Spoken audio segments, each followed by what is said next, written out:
Well, while we let Bud cool off, we'll take a chance for another one-on-one segment here. Greg Koch spending time with former SMU defensive back Bubba McDowell. Wow. Before they get into their Individual stances. responsible for their death penalty. Bubba McDowell. Before they get into their stances for the one-on-one segment, let's take a few minutes to look at a video of the U's historic 87 upset of top-ranked Florida State. Bubba with a key defensive play on the decisive two-point play late in that game.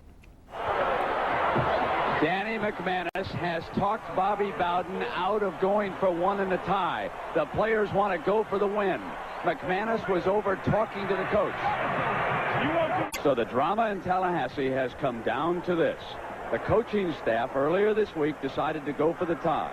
But the players have said, let's forget about the national championship here. Let's try to win this game right now. Let's win this afternoon.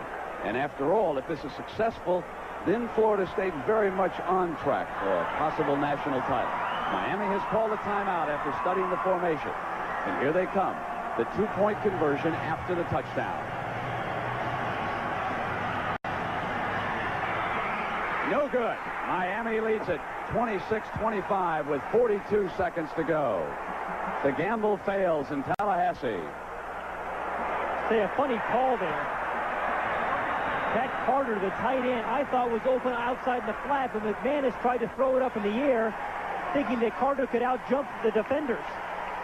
But the ball was very much underthrown, never gave Carter a chance. Watch him off the line of scrimmage. He's the tight end. He's out in the flat, open quickly. But decide to throw it up for grabs. Bubba McDowell, who earlier in the game caught Sammy Smith from behind, was back there defensively to bat the ball away. Welcome back to Not Your Ordinary Sports Show. I'm pleased to welcome to the show, as he's been here all night, and if you're an Oiler fan, one of the great defensive backs in Oiler history, Bubba McDowell. Bubba, welcome. Thank you, sir. Thank you. Also glad to call you a good friend. Yes. In the coaching ranks now. Yes, sir. You and I actually coached against each other in high school, and we were both coaching some high school, some volunteer high school. You at Fort Bend Baptist. I was over at Lutheran North. Yeah. Had a good time. Yeah. I know you've always wanted to coach, and I know it's your love and passion. Tell our listeners how you got into it and how much you're enjoying it over there. You know, and it's funny because I've always said that I would not even get into coaching because, you know, you and I playing in the league, you know, all the how time consuming it was. And I said I would never get into it. But, I got lulled into it, you know, with through Alonzo Highsmith, you know, and basically just trying to figure out what to do, you know, after I had finished the career, and more important, what really came down to me getting back into it was getting back into training kids. I started training kids, and then that kind of led into the coaching deal, you know, because a lot of parents kept saying, you know, will you please train my kid, or do you do it in training? And for me, that kind of propelled me into the coaching. And you get a big kick out of working with those kids. I love it because, I mean, it's all about teaching them the right fundamentals, the things that I've taught and learned over the years, you know, through players and coaches. You know, it gives me a chance to give that back to those young guys. Well, as you've heard us talk about tonight, Bubba played at the University of Miami. Tell the listeners how you got to Miami, number one. I mean, I'm sure it came down between that and another school or a couple other schools, like all of us did. And then you had some amazing, successful teams while you're at Miami. Well, let's first of all tell me how you got to Miami. Well, I mean, in high school, actually, my high school, Marathon High, we was pretty dominant with putting athletes into the pros. And what town was that? Marathon, Florida. It's a little small town just outside of Orlando, east of Orlando. Near Orlando? Yeah, near Orlando, Titusville, Cocoa Beach, actually. You know, everybody knows I Dream of Jeannie. Right. We're right next to it. We're little true islands, you know. And like I said, I got into it, you know, through Tom Mavedati, who was at Miami at the time, and he was recruiting me. And it came down to pretty much Ohio State, Michigan, and the Gators. You know, my whole high school coaching staff was basically. So you're actually considering leaving Florida? I really was. You know, again, it goes back to it was too cold up there on the visits. Right. You know, and that kind of got me back into Florida with the Gators. It was out of the Gators at that time in Miami, and whereas I probably would have been at the Gators had not that recruiter at the time, I can't even remember his name. He just stopped calling, didn't know what had happened. And at that same time, Tom Avedati and Don Solinger, they was coming to all the basketball games. Me and my best buddy Eric Ham showed interest in you. Showed interest, and that took us to Miami. We was going to go as a package deal no matter what. And there were no regrets on that decision. No regrets. How many games did you lose during your career at Miami? Ooh, let's see. I'm guessing probably about. Probably no more than 9. Yeah, you guys were good. Yeah, no more than 9. And so you get drafted by the Oilers, Mm-hmm. and you come to Houston. What was that like when you got the draft call? Did you have a pretty good understanding that Houston was interested in you? I did. Honestly, I thought it was going to be Green Bay. Really? Green Bay came down and worked me out like 4 or 5 times. And Oilers came down twice. And long story short, I'm sitting there waiting, and then all of a sudden, I got a little nervous. I said, "Oh man, I'm gonna get up and go." So, as soon as I got up and went to the store to get something, my mom called me. "Come on back! The Oilers on the phone. So I had to turn around, come on back, and. Well, that's great. And you've chosen to make Houston your home, which is even nicer for us here. Yeah, and because the wife won't let me leave. She won't let me. She's a Texan girl. She won't let me go back to Florida, which is okay, because the climate and all both are the same, so pretty similar. So Bubba, what's probably your most memorable game? What are some of the games that you take with you from your times in the NFL? Well, I know as a rookie, coming in, we were playing Pittsburgh, and I don't know if it was my rookie year or if it was my second year in the league. I had 2 interceptions versus the Steelers. And because a lot of times when I actually first came in, I was a corner at Miami, and they were saying I was too small, to play strong safety. Right. And I had Nick Saban, coming in, and Nick was always telling me, "Hey man, don't worry about the size. It's about leverage. Look at film, learn how to get the best leverage for us tackling and covering." So I did that. And it helped me out quite a bit. And that kind of helped me. He kind of helped me start studying the film. Although I wasn't, where I was later in my career for studying film. I wish I had done that. Right. What I try to teach those kids now: study film as much as possible. Right. But yeah, he helped me out quite a bit. And that kind of helped me going into my rookie year.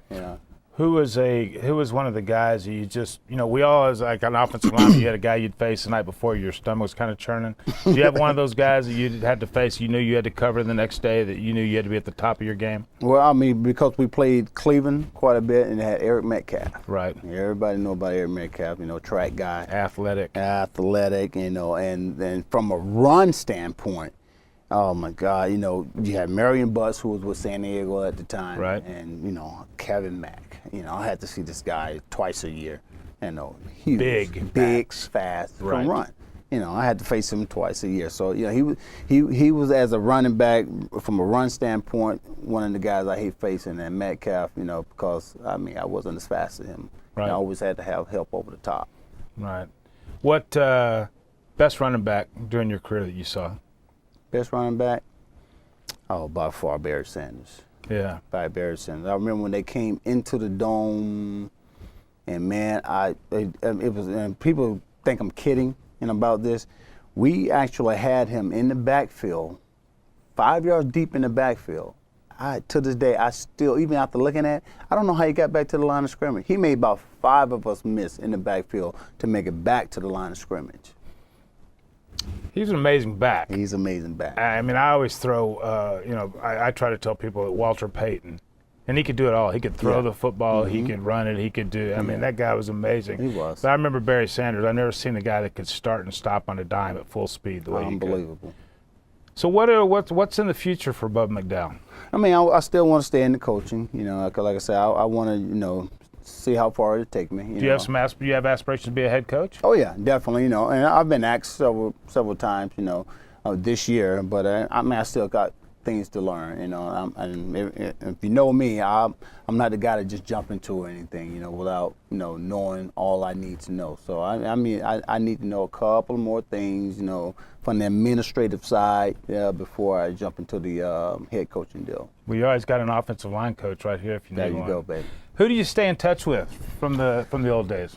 Chris Dishman. Y'all stay close? Yeah, we stay close. Who's with the San Diego Chargers, coaching there. Alonzo Highsmith. Oh, well, Alonzo I know is a scout with the Packers, but I didn't know Chris was coaching with the Chargers. Yep, he's with the Chargers. John Henry Mills. Tight end? Tight end, yep.